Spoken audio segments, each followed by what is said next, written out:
Hola, ¿cómo están? Gracias por entrar al video. Mi nombre es Javier Vega, yo soy alumno del nivel de maestría del posgrado en el Instituto de Matemáticas.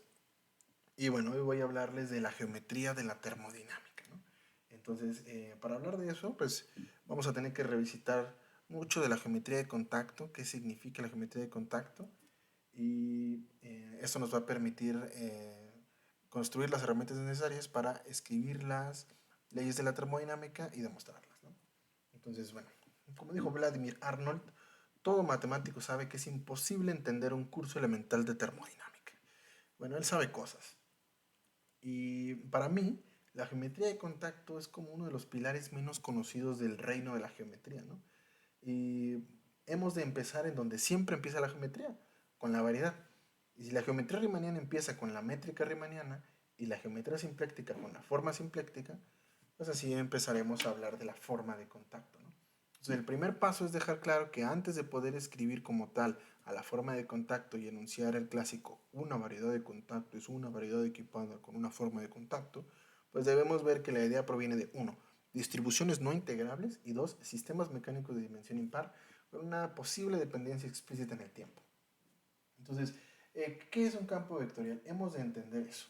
Un campo vectorial, pues es una asignación de espacios vectoriales en cada punto de la variedad, ¿no? O como se lo explica a tus amigos, poner flechas en el plano, ¿no? En cada punto del plano pongo la flecha. ¿Y cómo le damos sentido a eso?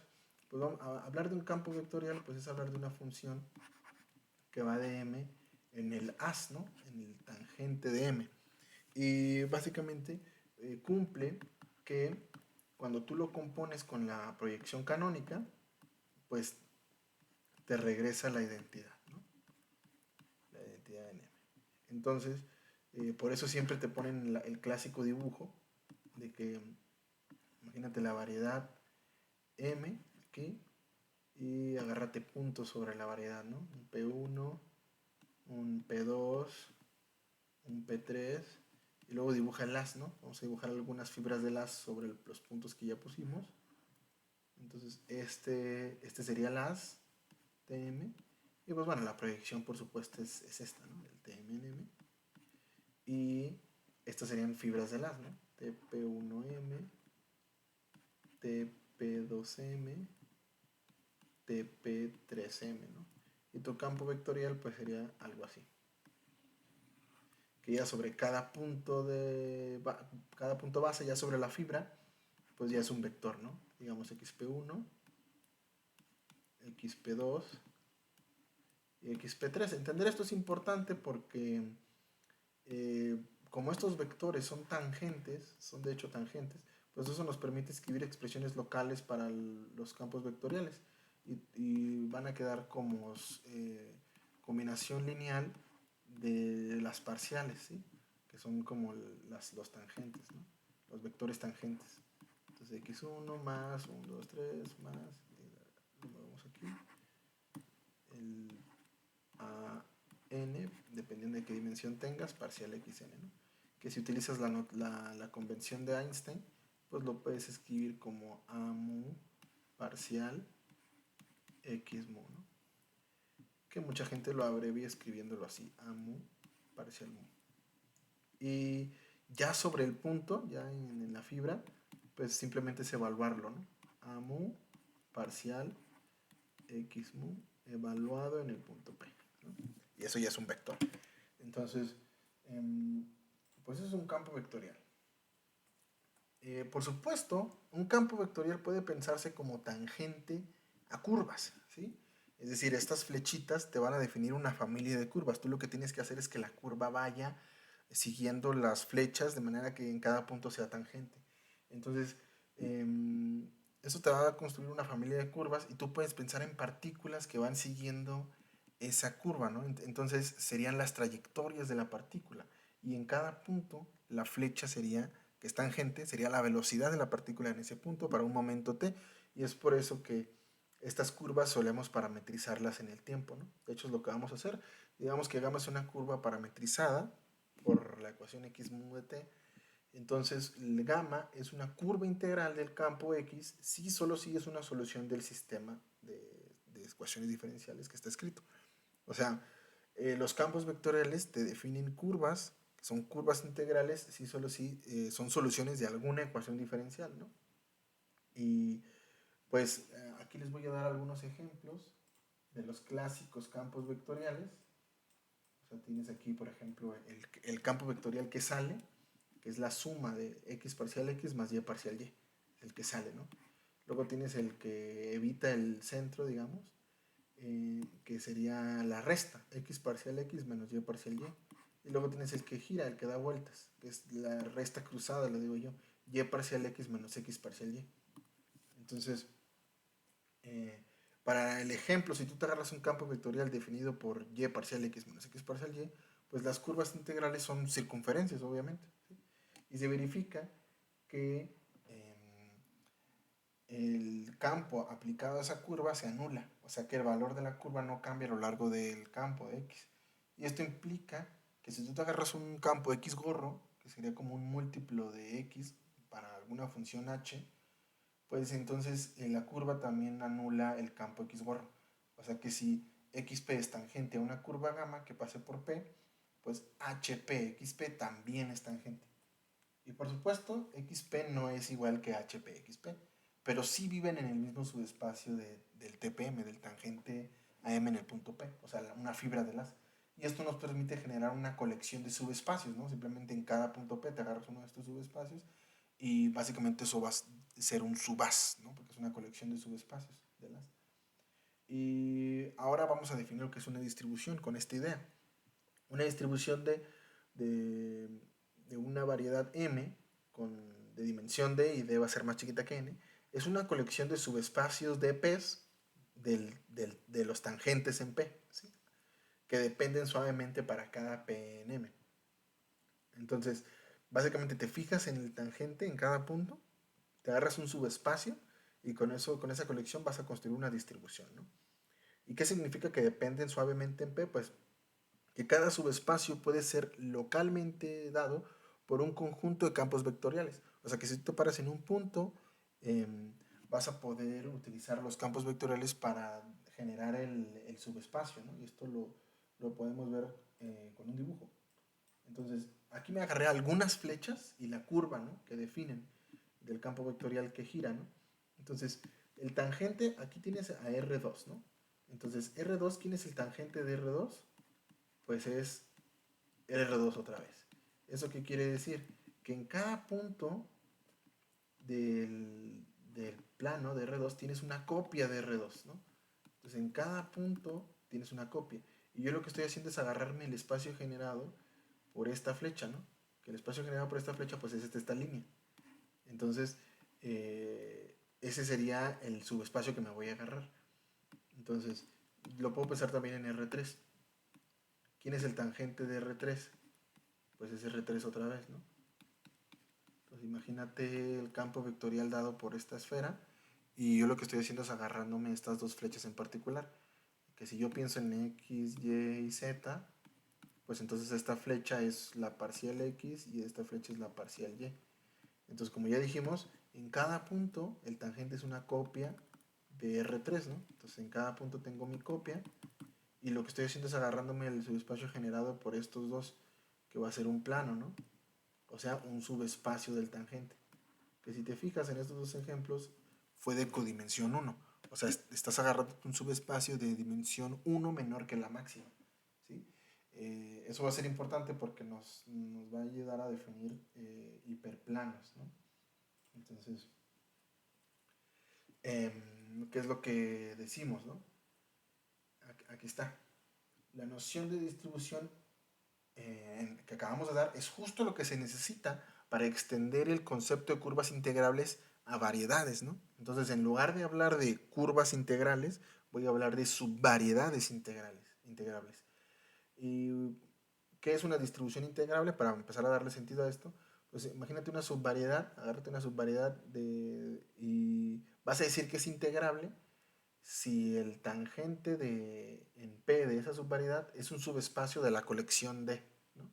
De uno de los elementos de la colección de D, que es la distribución. Y vas a decir que D es una distribución integrable si admite subvariedades integrables de dimensión D. Es decir, que los elementos de P, de D, sean precisamente los tangentes de la subvariedad, ¿no? Para cada punto P en la subvariedad. Entonces, necesitas tú generar tu colección de subespacios de P con los tangentes de la subvariedad y eso te va a permitir definir una subvariedad integrable y una distribución integrable, ¿no? En particular, si D es una distribución integrable, entonces existen subvariedades integrales de dimensión D que pueden ser expresadas como funciones constantes, ¿no? Y si te pones vivo, pues esta es precisamente la definición de una foliación de la variedad. O sea que la distribución D es tangente a una foliación de codimensión 1. Y bueno, déjame mostrarte cómo luce una distribución integrable. Básicamente es una conexión de hiperplanos, ¿no? Por eso lo de codimensión 1.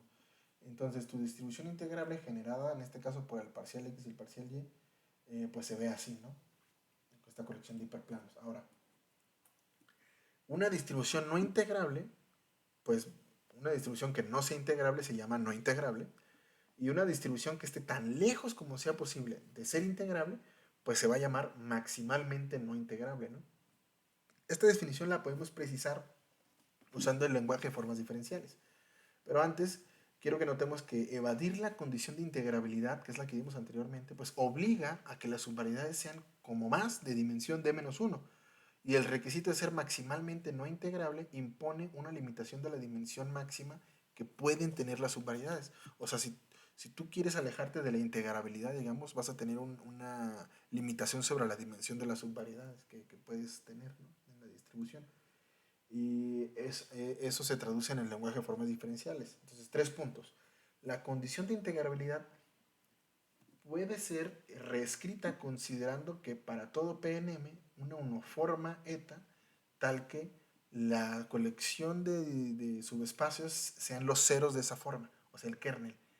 Entonces, por el teorema de integrabilidad de Frobenius, la distribución de es integrable si, solo si, la derivada exterior de eta en la distribución se anula.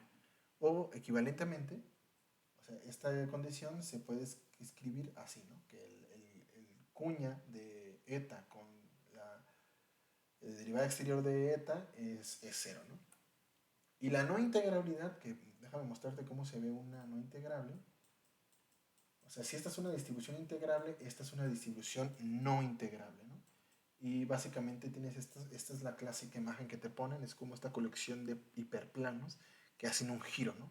Como que van para allá, luego se aplanan y luego giran. Y esta distribución está generada por este par de vectores, ¿no? El parcial x más y parcial z y el parcial y. Que van a ser importantes porque como las formas diferenciales son duales a los campos vectoriales, pues nos va a servir para definir la forma eta sobre la que queremos imponer la condición de no integrabilidad. Entonces, ¿qué es lo que hacemos para la no integrabilidad? Pues lo opuesto para la integrabilidad, ¿no? Pedimos que la derivada exterior de eta, de mi forma eta, en la distribución no tenga kernel, o sea, esto de aquí. Y esto puede ser traducido a esto, ¿no? Que es muy similar a lo de la integrabilidad, pero al revés, ¿no? Lo opuesto. Y así, pues vamos a definir las variedades de contacto a través de distribuciones de contacto. O sea, distribuciones no integrables que van a estar dadas por la condición de no integrabilidad, usando el lenguaje que ya estamos escribiendo de formas diferenciales. Entonces, ¿qué es una estructura de contacto? Pues piensa en un campo de hiperplanos como una distribución de codimensión 1, ¿no? Ahora, una estructura de contacto es un campo de hiperplanos maximalmente no integrable. Y una variedad de contacto va a ser una variedad equipada con una estructura de contacto, ¿no? O sea, la estructura de contacto, pues esta distribución de hiperplanos maximalmente no integrable. Entonces, esta es una manera muy común de introducir las variedades de contacto, pero otra incluso más común sería utilizando el lenguaje de formas diferenciales. Entonces, te agarras una unoforma y vas a decir que es de contacto precisamente si cumple la condición de no integrabilidad. Que más adelante vamos a ver que esto es como darle sentido a una forma de volumen. Entonces, una variedad de contacto, ahora sí, es una variedad de contacto, es una variedad equipada con una forma de contacto. Y bueno, observaciones. Así como en la geometría simpléctica, la forma simpléctica inmediatamente te obliga a ser de dimensión par, aquí la forma de contacto te va a obligar a ser de dimensión impar. bueno, pues precisamente eta es una forma de contacto en tu variedad ya de dimensión impar, sí, solo sí, eta cuña la enésima potencia de la derivada exterior de eta es forma de volumen, ¿sí? Que es lo que decía. Ahora, una filosofía en la que puedes pensar para la geometría de contacto es que pues la geometría de contacto es el estudio de magnitudes y propiedades invariantes bajo difiomorfismos que preservan la forma de contacto, ¿sí? Que serían llamados contactomorfismos, ¿no? En analogía a los simplectomorfismos, ¿no? O sea que si tú jalas la forma de contacto, queda invariante, ¿no? La preserva, el pullback, ¿no? Y bueno, también se piensa en la geometría de contacto como la contraparte de dimensión impar de la geometría simpléctica. Esto es algo que siempre se menciona, que es como la contraparte de dimensión impar. Comparten muchas similitudes, de hecho, existen muchas analogías entre la geometría simpléctica y la geometría de contacto. Por ejemplo, tenemos un teorema de Darboux, es decir, que está garantizado que en una vecindad yo siempre voy a tener coordenadas locales que me permiten escribir la unoforma de contacto, eta, de esta forma, ¿no? Como el ds menos p de q. Que aquí el p de q le podemos dar la interpretación de la mecánica, o sea, de la geometría simpléctica, como los momentos, las posiciones. Y la s, que ya es lo que me da las coordenadas impares, la vamos a interpretar como la entropía, ¿no? Entonces, ¿de dónde sale esta forma? Pues de los campos vectoriales que generan la distribución no integrable que vimos ahorita, ¿no? Por eso tiene esta forma. Ahora, una consecuencia importante de este teorema es que no hay invariantes locales en la geometría de contacto, ¿no? Al igual que pasa en la geometría simpléctica, y por ello se suele centrar la búsqueda en propiedades globales de estas estructuras. Además, a nosotros solo nos va a interesar la representación local, por esa razón siempre vamos a poder trabajar con la uniforma canónica, ¿no? Que sería esta. De hecho, hay un signo ahí mal. Bueno, ahora vamos a dar una definición importante, ¿no? El flujo de rep, ¿no? Que básicamente es también se le llama flujo de contacto, pero lo común es decirle flujo de rep, que básicamente es un campo vectorial que evaluado en la forma de contacto te hace uno y contraído la forma de contacto contraída en la dirección del rep se anula, ¿no? Y bueno, de hecho, R es único y es llamado pues el flujo de rep, y usando coordenadas de contacto pues podemos dar esta expresión local, ¿no? Que sería la parcial en S. Y ya podemos hablar de dinámica hamiltoniana, ¿no? Entonces, tal como se hace sobre una variedad simpléctica, podemos definir flujos y funciones hamiltonianas sobre tu variedad de contacto, ¿no? Es decir, una dinámica hamiltoniana. Entonces, aquí vas a definir tus hamiltonianos de contacto, tu campo vectorial hamiltoniano con las siguientes expresiones, ¿no? Necesitas que la derivada del i en la dirección del campo vectorial hamiltoniano de eta, de la forma de contacto, sea un múltiplo por esta función th, ¿no? Y que el campo vectorial hamiltoniano en la forma de contacto sea menos el hamiltoniano, ¿no? Entonces, la primera condición garantiza que tu campo vectorial genera una transformación de contacto, mientras que la segunda asegura pues que el campo vectorial hamiltoniano precisamente es inducido por la función hamiltoniana, ¿no? Entonces, si utilizas la fórmula de Cartan para escribir la derivada del i de eta, o sea, tu forma de contacto en la dirección del campo vectorial hamiltoniano, pues obtienes esta relación, ¿no? Esta fórmula para la derivada exterior del hamiltoniano, ¿no? Que es una razón de las cuales se puede decir que la noción de hamiltoniano de contacto generaliza la de hamiltoniano simpléctico. De hecho, la derivada exterior de tu forma de contacto define una forma simpléctica, ¿no?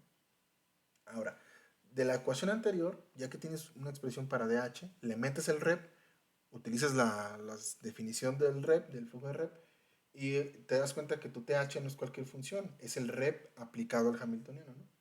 Y en coordenadas locales, pues como ya tienes una expresión para el campo R, o sea, rep, pues sería la derivada de hamiltoniano en S, ¿no? La parcial. Y vas a poder expresar tu campo vectorial hamiltoniano en coordenadas con la siguiente fórmula, ¿no? Lo cual va a ser importante. Y ya que tienes eso, pues ya puedes escribir las ecuaciones de Hamilton, ¿no? Que son estas. Que pueden entenderse como una generalización de las ecuaciones de Hamilton, porque cuando no hay dependencia en S, cuando no hay dependencia en S, se obtienen exactamente las ecuaciones de Hamilton de la mecánica o de la geometría simpléctica. Ahora, sobre si hemos de elegir variedades de contacto o variedades simplécticas, que son muy análogas, Pues voy a citar a Vladimir Arnold.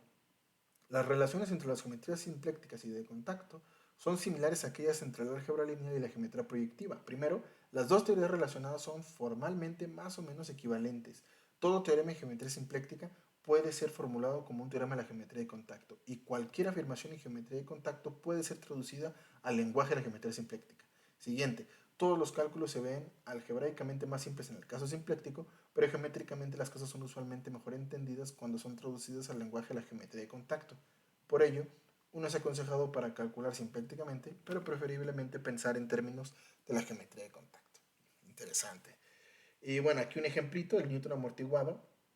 Entonces, ¿qué vas a hacer? Considera este hamiltoniano, que es el de toda la vida, p cuadrado sobre 2m, la función potencial, y le agregas este término entrópico, digamos, ¿no? Donde gamma es un parámetro constante. Aplicas las ecuaciones de Hamilton que ya sacamos, encuentras estas y escribes la ecuación de movimiento. Que si te fijas aquí tienes la fuerza, ¿no? El masa por aceleración, tienes la derivada del potencial y tienes un término extra que es un término de disipación, ¿sí? Entonces, esto en la literatura de física es conocido como el Newton amortiguado, ¿no? Ahora, ya tenemos las herramientas necesarias para escribir las leyes de la termodinámica y demostrarlas, ¿no?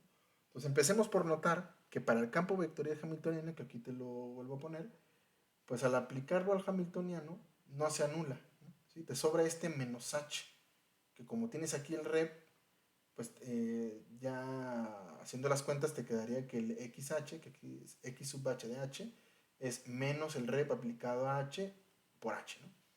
Lo cual nos lleva a dar las siguientes definiciones, ¿no?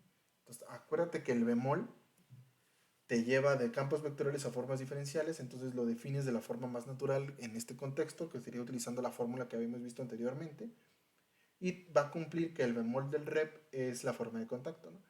Y vamos a poder definir un bivector en la variedad mediante la siguiente fórmula, ¿no?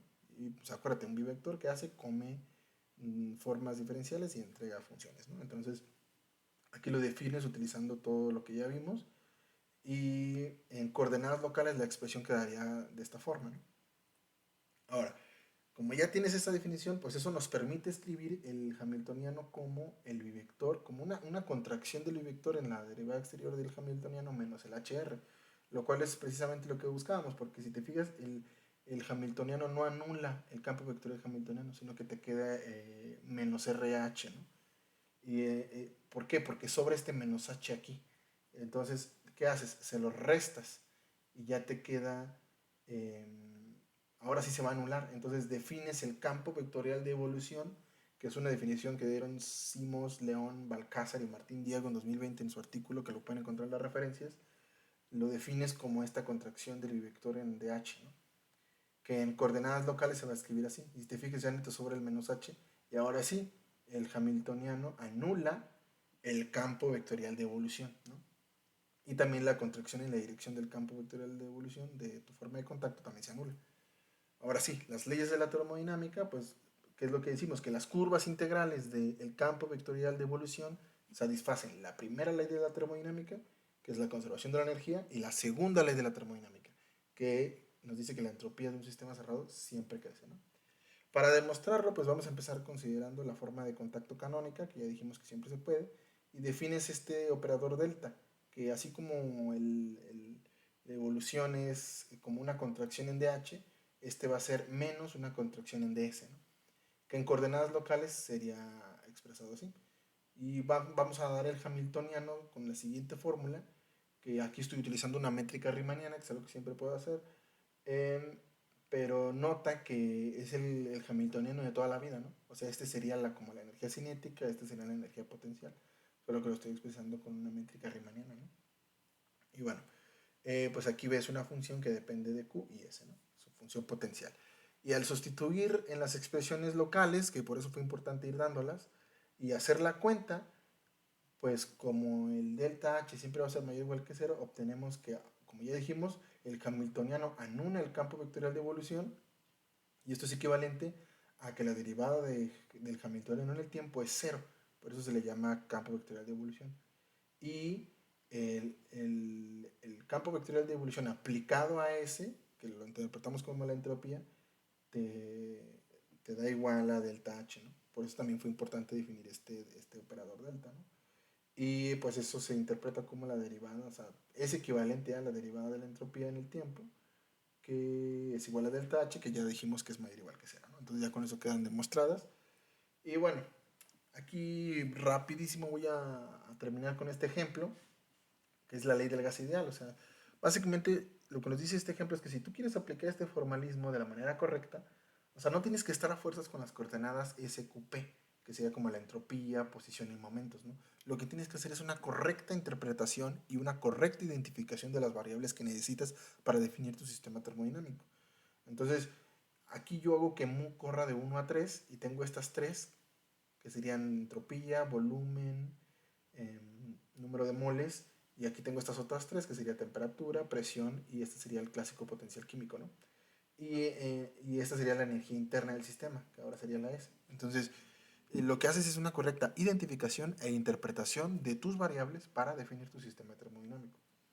Y escribes tu forma de contacto, como lo pongo aquí, utilizando el canónico, solo hay que sustituir bien, y consideras el siguiente hamiltoniano y pum, tienes las ecuaciones de Hamilton, sacas las ecuaciones de movimiento, que son estas, y encuentras las siguientes fórmulas, ¿no? Que aquí encontramos la clásica ecuación del gas ideal, ¿no? Aquí está, Pancho Villa nunca reprobó termodinámica, un clásico. Y somos felices.